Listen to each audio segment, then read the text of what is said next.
وقت پر ہوتا رہے گا۔ بلڈوزر ان مدرسوں کا راستہ نہیں روک سکتا ہے، نہیں روک سکتا ہے۔ بے شک بے شک۔ یہ مدرسے خدا کا عطیہ جب تک اللہ کو منظور رہے گا انشاءاللہ العزیز یہ مدرسے دب نہیں سکتے ہیں۔ کیوں؟ اس لیے کہ ان سے امن و امان کا پیغام جاتا ہے، انسانیت کا پیغام جاتا ہے، بھائی چارگی کا پیغام جاتا ہے، ماں باپ کے حقوق کو بیان کیا جاتا ہے، پڑوسیوں کے حقوق کو بیان کیا جاتا ہے، ملک کے ساتھ وفاداری کے مسائل کو بیان کیا جاتا ہے، ہندو اور مسلمانوں کے درمیان پیار و محبت، ایک دوسرے کے حقوق کو مدرسوں سے بیان کیا جاتا ہے۔ یہاں نفرتوں کا مقابلہ ہوتا ہے، محبتوں کو فروغ دیا جاتا ہے۔ یہاں تو محب وطن پیدا ہوتے ہیں، یہاں تو محب انسانیت پیدا ہوتے ہیں، یہاں انسانیت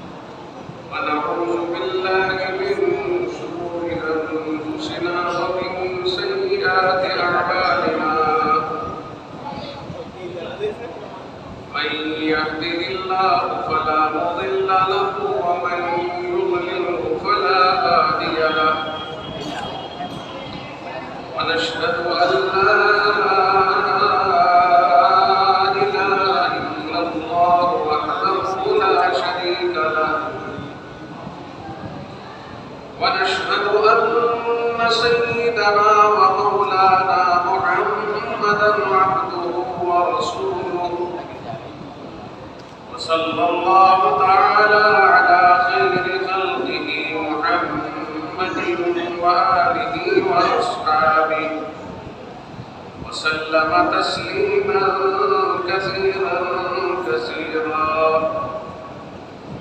اما بعد اعوذ باللہ من الشیطان الرجیم بسم اللہ الرحمن الرحیم۔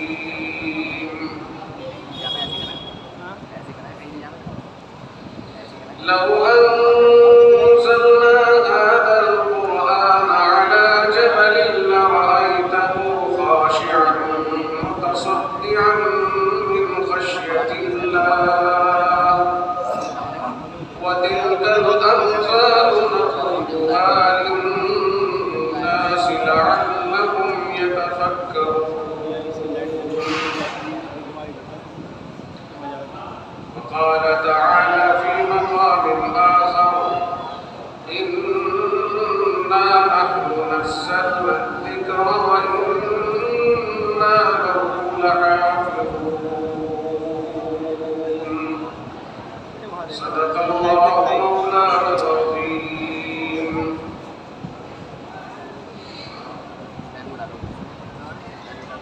عزیزان ملت، نوجوان ساتھیوں، پیارے دوستوں اور دینی بھائیوں،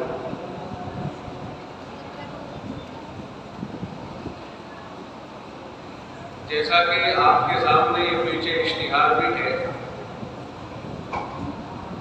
آپ اگر اسے پڑھ رہے ہوں تو اس کے اوپر بھی آپ کو جلسے کی جہت متعین نظر آ رہی ہے کہ جلسہ دستار بندی سے متعلق ہے، یعنی قرآن کریم کے حفظ کے بعد جو بچوں کو اعزازی طور پر سر پر ایک دستار باندھی جاتی ہے جس سے ان کے اوپر بھروسہ کیا جاتا ہے، اعتماد کیا جاتا ہے کہ آپ نے قرآن کریم کو حفظ مکمل کر لیا، اور استاد محترم یہ کہتا ہے کہ میری نگرانی میں ان بچوں نے 30 پارے کلام اللہ کے اپنے سینے میں محفوظ کر لیے، میں اس بات کی ذمہ داری کے ساتھ گواہی دیتا ہوں۔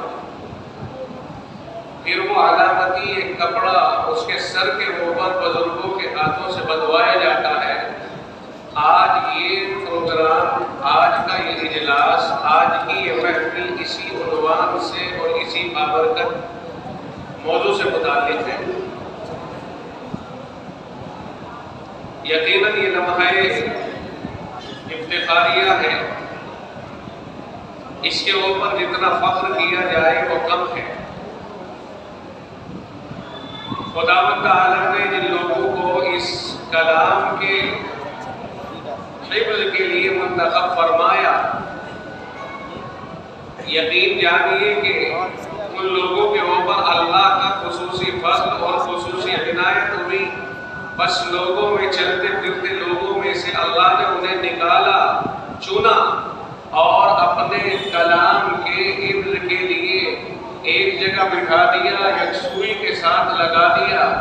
ان کے ذہنوں کے اوپر سے دنیا کے ہموم اتارے، دنیا کے مسائل سے ان کو اللہ نے نکالا، دنیا کی گندگیوں سے اللہ نے ان کو نکالا، اور کسی استاد کی نگرانی میں، کسی معلم کی نگرانی میں اللہ نے انتظام فرما دیا، اور وہاں بٹھا کر کے ان کو اللہ نے اپنا کلام ان کے سینے میں اتار دیا۔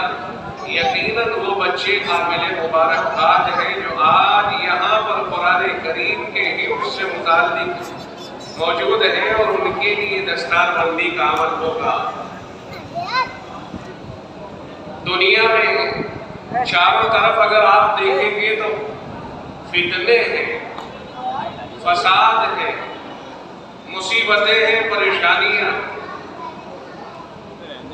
ہر طرف ایک ہنگامہ قیامت خیز ہے، عجیب صورتحال ہے۔ ہر آدمی تقریباً اپنا دکھ دوسروں کے سامنے کہتا ہوا نظر آ رہا ہے،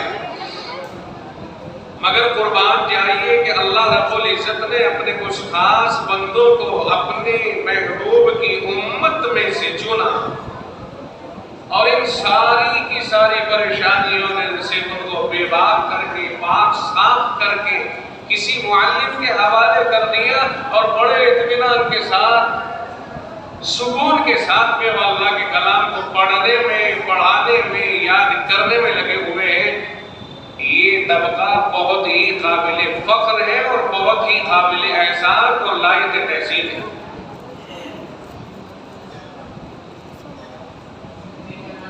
قرآن کریم ہر مسلمان کے عقیدے کے اعتبار سے اور خود اللہ کی طرف سے کائنات میں سب سے متبرک ترین کلام ہے، اور اللہ کا برگزیدہ کلام ہے۔ بہت سے کلام اللہ رب العزت نے بھیجے، بہت سی کتابیں اللہ رب العزت نے بہت سارے پیغمبروں کے اوپر اتاری، تورات، انجیل، زبور، یہ ساری وہ کتابیں ہیں جو اللہ رب العزت نے اپنے خاص نبیوں کے اوپر نازل فرمائی۔ زبور اللہ رب العزت نے حضرت داؤد علیہ السلام کو عطا فرمائی، سلیمان علیہ السلام کے والد گرامی قدر ہے، پیغمبر ہے۔ تورات اللہ رب العزت نے حضرت سیدنا موسیٰ علیہ السلام کے اوپر نازل فرمائی، بنی اسرائیل کے سب سے عظیم ترین پیغمبر ہیں۔ اور بلکہ اگر یوں کہا جائے کہ جناب محمد رسول اللہ صلی اللہ علیہ وسلم کے بعد بنی اسرائیل میں سب سے زیادہ عظیم الشان اور سب سے زیادہ بڑی حیثیت والے پیغمبر ہیں تو یہ بھیجا نہیں ہوگا۔ انہیں اللہ رب العزت نے تورات عطا فرمائی تھی، انجیل اللہ رب العزت نے سیدنا عیسیٰ علیہ السلام کے اوپر نازل فرمائی۔ یہ ساری کتابیں وہ ہیں جو اللہ نے اپنے خاص بندوں کو، یعنی اپنے ان پیغمبروں کو عطا فرمائی، اور خاص اپنی طرف سے عطا فرمائی، لیکن ان کے خاص وقت متعین تھے۔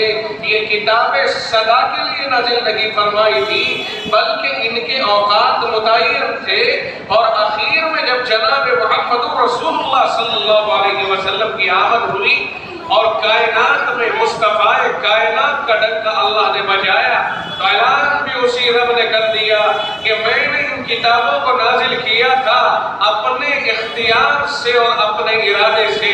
جن پیغمبروں پہ نازل کیا تھا وہ بھی میرے ہی ہیں، میں نے ہی ان کو نبی بنایا تھا، کتابیں بھی میری ہیں، نبی بھی میری کی طرف سے ہیں۔ لیکن اب ان کتابوں کی جو حیثیت تھی، نبوت کے اعتبار سے جو حیثیت تھی، میں اسے موقوف کرتا ہوں جہاں تک میری مرضی میں نے ان کو جاری رکھا، اب میں اپنی مرضی سے ان کا اثر ختم کرتا ہوں، اور اس کے بعد میں پوری کائنات کے لیے محمد الرسول اللہ صلی اللہ علیہ وسلم کو آخری نبی بنا کے نازل اتار رہا ہوں، بعثت مبعوث فرما رہا ہوں، پیدا فرما رہا ہوں۔ اور سن لے دنیا والے، آج کے بعد کوئی پیغمبر نہیں آئے گا، یہ آخری پیغمبر رب نے اعلان کر کے کہہ دیا، ما کان محمد ابا احد من رجالکم ولکن رسول اللہ و خاتم النبیین، کہ آپ رسول اللہ صلی اللہ علیہ وسلم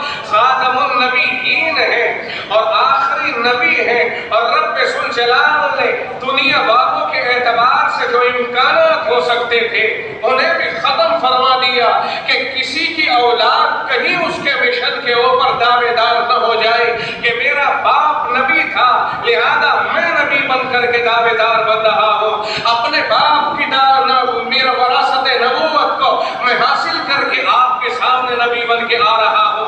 میرے پروردگار نے تمام امکانات کو ختم کر دیا، فرمایا ما کان محمد ابا احد من رجالکم، محمد الرسول اللہ صلی اللہ علیہ وسلم تم میں سے کسی مرد کے باپ نہیں، یعنی اس کے یہ معنی نہیں ہے کہ رسول اللہ کے گھرانے میں بیٹا پیدا نہیں ہوگا، بلکہ اس کے یہ معنی ہے کہ آپ کا بیٹا زندہ نہیں رہ سکے گا کہ کل چل کر کے کوئی دعوے دار بننے کی کوشش کرے۔ آپ نے محمد رسول اللہ صلی اللہ علیہ وسلم کو آخری پیغمبر عطا بنا دیا اور تاج ختم نبوت جناب محمد رسول اللہ صلی اللہ علیہ وسلم کے سر اقدس پہ سجا دیا، اور لوگوں سے کہہ دیا کہ آدم علیہ السلام سے لے کر عیسیٰ علیہ السلام تک تمام پیغمبر آئے، کسی اور کے بنائے ہوئے نہیں تھے، میری مرضی سے آئے، تمام کتابیں کسی اور نے نہیں دی تھی، میری مرضی سے میں نے دی تھی، اب میری ہی مرضی ہے کہ میں ان نبیوں کا سلسلہ ختم کر کے محمد الرسول اللہ کے اوپر سلسلہ نبوت کا اختتام کر رہا ہوں۔ آخری پیغمبر محمد الرسول اللہ ہے، آپ جہاں سے سورج نکلتا ہے اور جہاں سورج ڈوبتا ہے وہاں تک کے نبی، جہاں سے دنیا اب جائے گی جہاں تک جائے گی، ہر کونے کے نبی، ہر مخلوق کے نبی، کائنات کے نبی، قیامت تک کے لیے نبی، آپ کے بعد اب کوئی پیغمبر دنیا کے اندر نہیں آئے گا۔ ہاں البتہ ایک بات اللہ رب العزت نے اپنی عادت کے طور پر طے فرما دی ہے کہ پہلے سلسلہ نبوت تھا، پہلے انبیاء کرام علیہ السلام کا سلسلہ تھا، اب سلسلہ نبوت کو روکا جاتا ہے اور سلسلہ علماء کو چلایا جاتا ہے۔ محمد الرسول اللہ کے دور سے سلسلہ نبوت کو بند کر دیا گیا، اور میرے پروردگار اگر آپ نے نبوت کے سلسلے کو بند کر دیا تو یہ مبارک کام دنیا میں پھیلے گا کیسے؟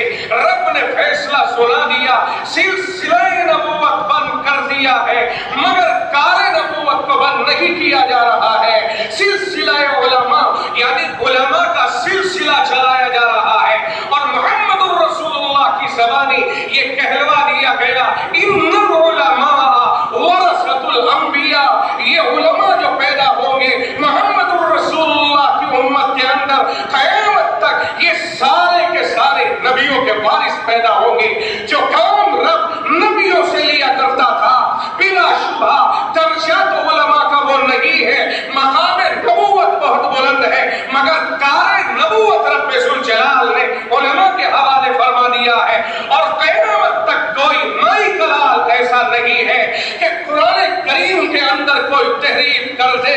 اگر محمد الرسول اللہ کے ہوتے ہوئے قرآن میں تبدیلی نہیں ہو سکتی ہے تو محمد الرسول اللہ کے وارثوں کے ہوتے ہوئے بھی قرآن میں تبدیلی نہیں ہو سکتی ہے۔ آئے کوئی میدان میں یہ چیلنج ہے محمد الرسول اللہ کی امت کا، علماء امت کا، اور اس دور پرفتن میں علماء دیوبند کا، کہ آئے کوئی مائی کا لال اور قرآن کو چھیڑ کر کے دکھائے، قرآن کے اوپر ہاتھ اٹھا کے دکھائے۔ میں یہ بات دعوے کے ساتھ کہہ سکتا ہوں کہ قرآن میں کوئی تبدیلی نہیں کی جا سکتی ہے۔ کیوں؟ اس لیے کہ دلیل یہ ہے کہ رب کے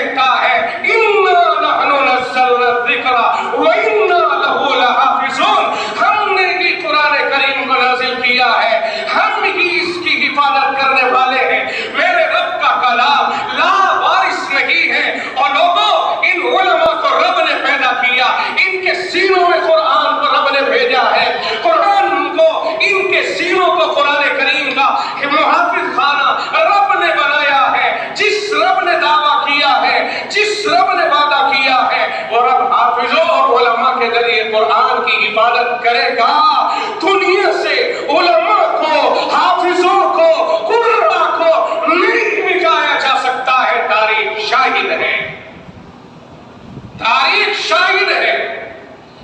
اور اگر آپ کا زیادہ دل چاہتا ہے، میں زیادہ دور کی بات نہیں کرتا، آپ اٹھائیے تاریخ، اور جس کا باپ الزندہ ہو وہ حرام کا نہیں ہوا کرتا ہے۔ آج بے شک متعصب لوگوں نے تاریخ کے ساتھ چھیڑ چھاڑ کر کے کچھ تاریخ میں آگے پیچھے کیا، کچھ ناموں کو ہٹایا، کچھ ناموں کو بڑھایا، مگر تمہارے بڑھانے سے ان ناموں کو نہیں ہٹایا جا سکتا ہے تاریخ سے۔ جو نام تاریخ نے اپنے اندر محفوظ کر لیے ہیں وہ تاریخ کی کتابیں بھی محفوظ ہیں اور وہ تاریخ بھی محفوظ ہے، اور وہ تاریخ صرف اور صرف علماء کے پاس محفوظ ہے۔ آپ تاریخ اٹھائیں گے، آپ کو معلوم ہوگا کہ اسی ہندوستان میں جس وقت میں انگریز دھوکے سے ہی داخل ہوا، 1601 میں دھوکے سے آیا، 1608 میں اس نے اپنا منصوبہ پیش کیا، پہلی صدی میں بہت مراعات حاصل کر کے بہت آگے بڑھا، اگلی صدی میں ظلم و جور کرنے لگا۔ صورتحال یہ پیدا ہو گئی کہ شاہ عبدالعزیز محدث دہلوی رحمۃ اللہ علیہ نے باضابطہ طریقے پر فتویٰ جاری کر دیا کہ آج ہندوستان غلام ہو گیا ہے۔ کیوں کہا تھا؟ اس لیے کہا تھا کہ انگریز نے اس زمانے میں یہ کہہ دیا تھا، حکومت شاہ عالم از دہلی تا عالم، اور کہہ دیا تھا کہ ہماری حکومت میں سورج غروب نہیں ہوتا ہے۔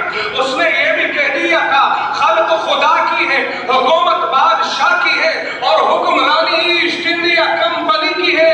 جس وقت میں یہ کہہ دیا تھا اس وقت میں شاہ عبدالعزیز محدث دہلوی رحمۃ اللہ علیہ نے، اللہ کے نیک بندے نے، اسی دہلی میں یہ فتویٰ جاری کر دیا تھا کہ آج سے ہندوستان غلام ہو چکا ہے، اور اس غلام ہندوستان کو آزاد کرانا ہر مسلمان کی، ہر ہندوستانی کی ذمہ داری ہے۔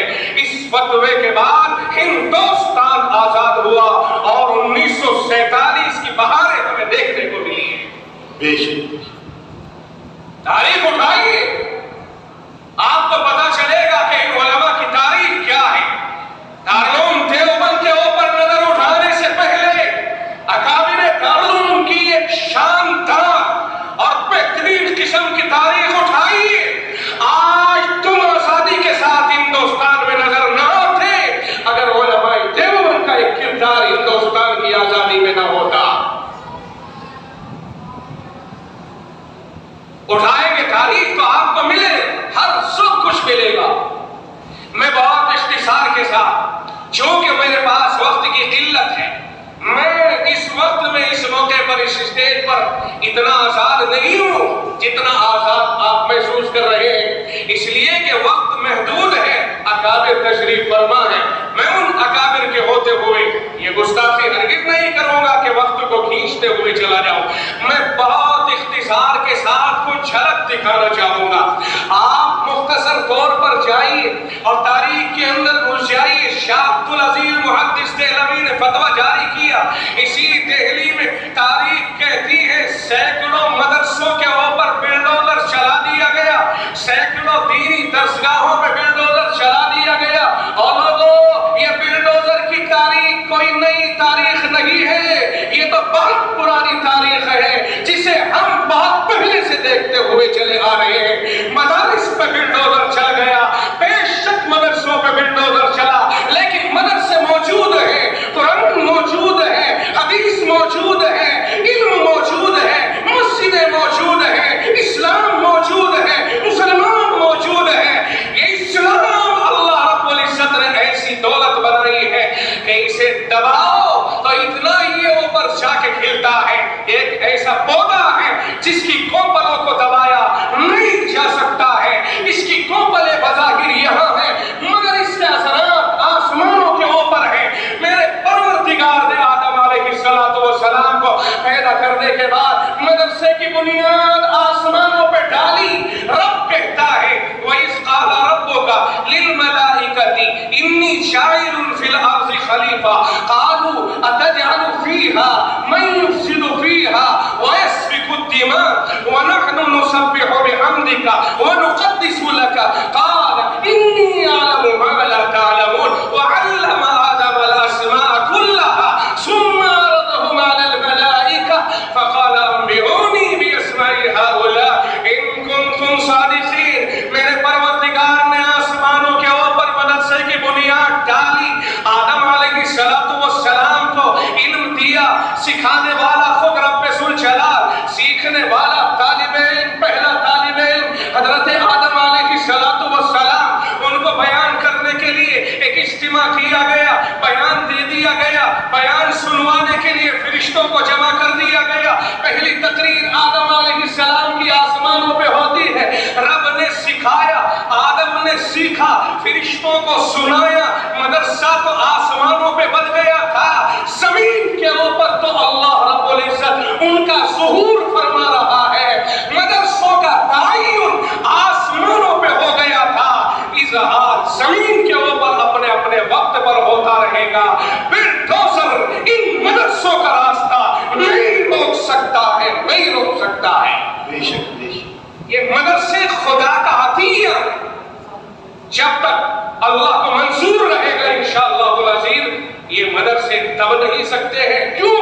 اس لیے کہ ان سے امن و امان کا پیغام جاتا ہے، انسانیت کا پیغام جاتا ہے، بھائی چارگی کا پیغام جاتا ہے، ماں باپ کے حقوق کو بیان کیا جاتا ہے، پڑوسیوں کے حقوق کو بیان کیا جاتا ہے، ملک کے ساتھ وفاداری کے مسائل کو بیان کیا جاتا ہے، ہندو اور مسلمانوں کے درمیان پیار و محبت، ایک دوسرے کے حقوق کو مدرسوں سے بیان کیا جاتا ہے. یہاں نفرتوں کا مقابلہ ہوتا ہے، محبتوں کو فروغ دیا جاتا ہے. یہاں تو محب وطن پیدا ہوتے ہیں، یہاں تو محب انسانیت پیدا ہوتے ہیں. یہاں انسانیت کے دشمن، یہاں جلاد پیدا نہیں ہوتے، بلکہ ان مدرسوں میں محب وطن پیدا ہوتے ہیں. اس لیے میں دعوے کے ساتھ کہتا ہوں کہ محبین کی اس جماعت کو ختم نہیں کیا جا سکتا ہے. اور ختم کرنے کے معنی یہ ہوں گے کہ اللہ کے دعوے پر کوئی غالب آ جائے گا، حالانکہ اللہ کے دعوے پر کوئی غالب نہیں آ سکتا ہے. وقتی طور پر ایسا لگتا ہے کنویں کے اندر سے پرانے زمانے میں آپ نے دیکھا ہوگا پانی نکالنے کے لیے ایک لڑی بنائی جاتی تھی، بالٹیاں اس میں سیٹ ہوتی تھی، اس کو بیل چلاتے تھے اور یوں چلتے چلتے بالٹی نیچے سے پانی بھرتی اور منزل مقصود پہ پانی لے جا کے ڈال دیتی اور نیچے جاتی تو خالی ہو کے جاتی. ایسا لگتا کہ اب اس بالٹی کا مقدر خراب ہو چکا ہے، اس بالٹی میں پانی نہیں آئے گا، مگر وہ خالی یہاں ہوتی، نیچے جاتے ہی بھر جاتی، پھر دوبارہ پانی لے کے آتی. یہ تسلسل برابر جاری رہتا، یہ خالی بھی ہوتی، بھر کے بھی آتی، لیکن خالی وہاں ہوتی جہاں دوسروں کو نفع پہنچاتی، دوسروں کے نفع کے لیے یہاں آ کے خالی ہوتی. اسی طرح سے ان مدارس اور ان علماء کا بھی حال ہے کہ یہ نفع رسانی کے لیے اللہ نے پیدا فرمائے ہیں. قرآن کریم تو خود کہتا ہے نا کنتم خیر امت اخرجت للناس، تم تو بہترین امت ہو، اخرجت للناس، لوگوں کے فائدے کے لیے پیدا کیے گئے ہو. تأمرون بالمعروف، تم اچھی باتیں لوگوں کو بتاتے ہو، وتنہون عن المنکر، بری باتوں سے لوگوں کو روکتے ہو، وتؤمنون باللہ، اور اللہ کے اوپر ایمان بھی رکھتے ہو. اس امت کا کام ہی یہی ہے، امت مسلمہ کا، یہ اچھائیوں کو پھیلائے اور برائیوں سے لوگوں کو روکے، خود بھی ان کے اوپر عمل کرے. جس کا خاصہ اچھائیوں کو پھیلانا اور برائیوں کو روکنا ہو، اس کے اوپر کوئی انگلی نہیں اٹھائی جا سکتی ہے.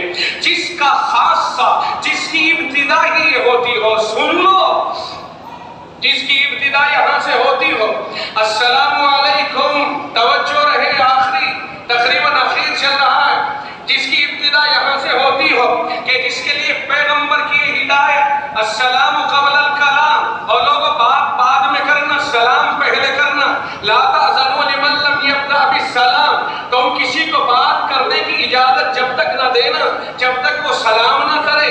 کہیں فرمایا اللہ کے نبی علیہ السلام نے سلم علی من عرفت ومن لم تعرف، تو سلام کر اندر چاہے پہچانتا ہو یا نہ پہچانتا ہو ہر ایک کو سلام کرتا چلا جا، اور سلام کے معنی ہے السلام علیکم، تمہارے اوپر سلامتی ہی سلامتی ہو، امن ہی امن ہو، شانتی ہی شانتی ہو، اور جس مذہب کا نعرہ ہی یہی ہو کہ تم پر سلامتی ہو، اس مذہب پر کبھی انگلی نہیں اٹھائی جا سکتی ہے۔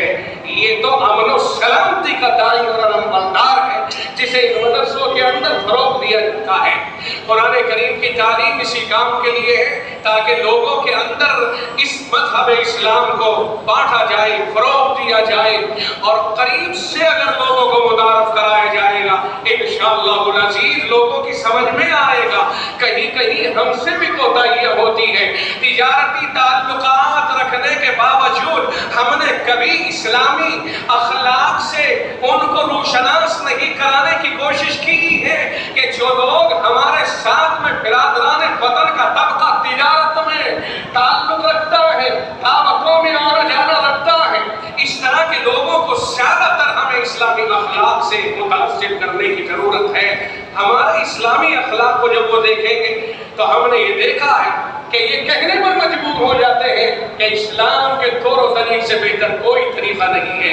خود کہنے پہ مجبور ہو جاتا ہے آدمی، ماننے کا اظہار کرنے میں مجبوری ظاہر کرتا ہے کیونکہ فیملی میں اور گرہستی میں پھنسا ہوا ہے، ورنہ اقرار ہو جاتا ہے۔ اس لیے کہ جب ہم ان کے سامنے اچھا کردار پیش کرتے ہیں تو اس اچھے کردار کا اثر یقینی طور پر ان کے اوپر پڑتا ہے۔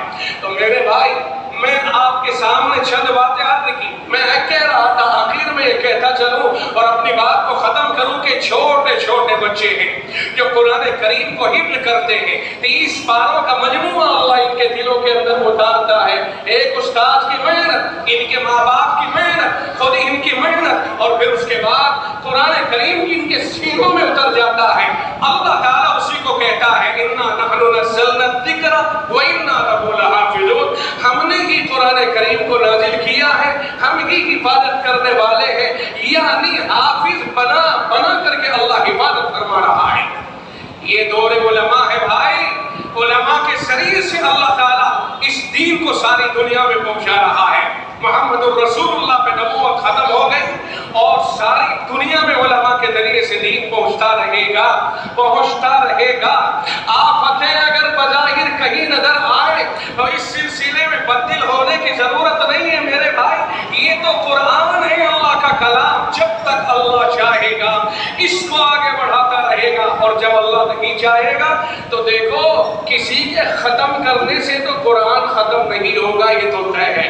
البتہ اللہ قیامت برپا کر دے گا، یہ ہے کہ ساری دنیا ہی پھر ختم ہو جائے گی، اس کی تو گارنٹی لے لیجیے آپ۔ اگر کوئی دنیا میں یہ چاہے کہ قرآن کو ختم کر دیا جائے اسکیم بنا بنا کر، تو پھر یاد رکھیے 1857 میں انگریز نے فتویٰ فیصلہ جاری کر دیا تھا اپنا، اور اس نے کہا تھا جہاں قرآن مل جائے اسے اٹھاؤ اور اسے ختم کر دو، اور جہاں حافظ یا عالم مل جائے کرتا پجامے والا اسے اٹھاؤ اور پھانسی کے پھندوں پہ لٹکا کے ختم کر دو۔ یہ ایک مہم چلی، چلتی رہی، کئی سال تک یہ مہم چلی، لیکن دنیا نے دیکھا میرے بھائی انگریز چلا گیا، قرآن کریم تو یہی رہا، علماء بھی یہی رہے۔ اس نے اذیت پہنچانے کے ایسے ایسے طریقے اختیار کیے، خنزیروں کی کھال اتاری، اس میں کسی حافظ یا عالم کو بند کیا، سل دیا، اور اس طرح میدان میں لا کر کے گولیوں سے بھون دیا لوگوں کے سامنے تاکہ لوگوں کو عبرت ہو جائے۔ ایسا بھی کیا کہ تنور اور گڑھے کھودے گئے، ان میں آگ جلائی گئی، کوئلے دہکائے گئے، اس میں پکڑ کے عالم دین کو ڈال دیا گیا، اور پھر لوگوں کو بتایا کہ دیکھو اگر تم ہندوستان کی آزادی کی بات کرو گے اور قرآن کی بات کرو گے تو تمہارے ساتھ یہ حشر کیا جائے گا۔ لیکن خدا کی قسم ان ساری صورتحال کے درمیان اللہ تعالیٰ نے قرآن کریم اور اہل قرآن کو باقی رکھا، اور انگریز جو ظالم و جابر تھا، یاد رکھیے کفر کے ساتھ حکومت چل سکتی ہے لیکن ظلم کے ساتھ نہیں چل سکتی ہے۔ واللہ لا يحب الظالمین، اللہ ظالموں کو پسند نہیں فرماتا ہے۔ انگریز نے ظلم کیا تھا اس لیے اسے جانا پڑا، ورنہ ہمارا انگریز سے کیا جھگڑا تھا بھائی؟ اگر مدرسوں پہ بلڈوزر نہ چلاتا تو پھر ضرورت ہی کوئی نہیں تھی اس سے ٹکرانے کی. جھگڑا اس کے ساتھ اس وقت ہوا جب وہ عقیدے سے ٹکرایا, قرآن سے ٹکرایا. او بھائی, قرآن سے ہم ہیں, ہم سے قرآن نہیں ہے. قرآن سلامت, ہم سلامت. اور اگر قرآن پہ حرف آتا ہے تو پھر یاد رکھیے کہ پوری امت مسلم برباد ہے. بے شک بے شک. قرآن کے واسطے اور قرآن کے ذریعے سے ہم موجود ہیں. جب تک قرآن دنیا میں محفوظ ہے ہم محفوظ ہیں. اور قرآن کریم کے اوپر بعد اللہ کوئی ایسی انگلی اٹھے گی. اللہ رب العزت پھر یہ طریقہ اپناتا ہے کہ قرآن کریم کو پوری دنیا سے مٹانے پر کسی کو قدرت نہیں دے گا. اس لیے نہیں دے گا کہ اس نے یہ کہا ہے اِنَّا نَحْنُ نَزَّلْنَا الذِّكْرَ وَإِنَّا لَهُ لَحَافِظُونَ. ہم نے ہی قرآن کو نازل کیا ہے, ہم ہی حفاظت کرنے والے ہیں. اور اگر کسی نے قرآن کو پوری دنیا سے مٹا کر کے دعویٰ کر دیا کہ دنیا قرآن مکت ہو گئی, دنیا سے قرآن ختم ہو گیا, تو اس کا مطلب اللہ ہار گیا. اور مان اللہ ہار نہیں سکتا ہے. الحق یعلو ولا یعلی, حق سر بلند رہتا ہے, مغلوب نہیں ہوتا ہے. اس لیے جب وقت آئے گا تو اللہ ایسا نظام بنا دے گا کہ قرآن کریم کے الفاظ کو اٹھا لے گا. ان ورقوں میں قرآن جو لکھا ہوا نظر آ رہا ہے یہ ورقے صاف ہو جائیں گے. اللہ قرآن کریم کو اٹھا لے گا اور مسلمانوں میں بغل میں بیماری ایسی پیدا ہو جائے گی, وہ بھی ختم ہو جائے گی. اور اس کے بعد دنیا پہ 40 سال تک ایک ہی رہے گا, کفرستان بن جائے گی دنیا. اس کے بعد قیامت برپا ہوگی. تو دنیا سے قرآن کو تو ختم نہیں کیا جا سکتا ہے. قرآن اور مسلمان تو ساتھ ساتھ ہیں. اس بارے میں ہمارے عقیدے بہت مضبوط ہیں اور مضبوط ہی رہنے چاہیے. احساس کمتری سے اوپر اٹھ جاؤ اور اپنے ذہنوں کو صاف کرو کہ جس کے پیچھے خدا کی طاقت ہوتی ہے اس کا کوئی بال بیکا نہیں کرتا. وقتی طور پر حالات اوپر نیچے ہوتے لیکن ان حالات کو انجام نہیں حاصل ہوا کرتا ہے. اللہ کا نظام ہے, انشاءاللہ العظیم چلتا رہے گا, چلتا رہا ہے. اور تاتار کے زمانے میں تو ایسا ہو گیا تھا کہ اسلام ہی ختم نظر آنے لگا تھا. اس لیے میرے بھائی, یہ تو دنیا میں حالات اوپر نیچے ہوتے رہتے ہیں. آپ قرآن سے جڑے رہیں, محنت کرتے رہیں, اور جو علوم ہماری ضرورت کے ہیں دنیا میں ان علوم کی طرف متوجہ رہیں. اپنے بچوں کو تعلیم کی طرف. آج کے دور میں آخری بات کہہ کے اور مبارکباد دے کے آپ کو رخصت ہوتا ہوں کہ اس وقت میں ان حالات میں الحمدللہ ہم خسارے میں بالکل نہیں ہیں. مسلمان قوم چاروں طرف علم حاصل کرنے کے لیے بیدار ہوتی جا رہی ہے. آج سے 10 سال پہلے جو قوم مسلم سوئی ہوئی تھی, آج قوم مسلم اپنے بچوں کے اعتبار سے پڑھانے کے اوپر بہت آگے بڑھی ہوئی ہے. آج کالجوں میں مسلمانوں کے بچوں کا فیصد بڑھتا جا رہا ہے. ہم شکر گزار ہیں حالات کے. حالات نے ہمیں چاک جگا دیا اور ہمارے بچوں کے اندر تعلیمی لیاقت بڑھ رہی ہے. علم حاصل کرنے کے اعتبار سے چاہے مدرسوں میں ہو یا اسکولوں میں ہو, انجینئرنگ اسکول ہو یا ڈاکٹری کا کورس ہو یا وکالت کا کورس ہو, کوئی بھی کورس ہو, ہر کورس میں ہمارے بچے پہلے کے مقابلے بہت تیزی سے آگے بڑھ رہے ہیں. میں امت مسلمہ کو اس عنوان پر مبارکباد دوں گا. پڑھتے رہیے, پڑھتے رہیے. اللہ آپ کا حافظ ہے, حافظ ہے, ناصر ہے, حامی ہے, حمایتی ہے. انشاءاللہ العظیم اللہ کی تائید اور نصرت آپ کے ساتھ ہے. وآخر دعوانا الحمدللہ رب العالمین. ماشاءاللہ.